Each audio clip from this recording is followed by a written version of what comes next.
તો બપોરના 12 વાગી ગયા ને લેંદણિયા મૂકીને આવી ગયા અમે સાપરીએ. તો આજે અમારું 3 હપ્તા બાદ અમારું સાપરું બની ગયું. તમને સાપરું બતાવી દઉં. જુઓ અમારું સાપરું આ બાજુ અમે પૂરા ગોઠવ્યા છે.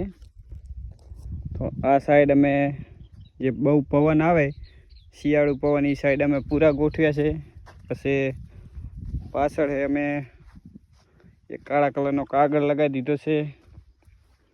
તો જો આ દેખાડવાની વસ્તુ આને ગેગડા કહેવાય. જો અહીંયા થેલીમાં ખાતર છે. આ પાછળનો ભાગ સાપરીનો અને આ બીજી સાઈડનો ભાગ. તો આ બાજુ પણ અમે પૂરા લગાડી દીધા અને ઉપર અમે ચાદરું બાંધી દીધું અને આવી રીતનું અમારું સાપરું રેડી થઈ ગયું. જુઓ અને અંદરલી સાઈડ તમને બતાવી દઉં. તો અંદર પ્લાસ્ટિકના મેણિયા લાવી અને પૂરેપૂરું અમે સાપરું બાંધી દીધું. જુઓ તો હવે 12 વાગી જાય એટલે બધા ઘરે જ આવવાનો ઉતાવળ કરે છે.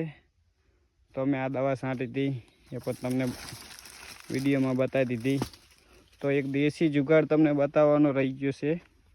જો અમે રાતે અહીંયા ખેતરમાં સુવા આવીને ત્યારે પેલી સામે બત્તી છે બતાવો.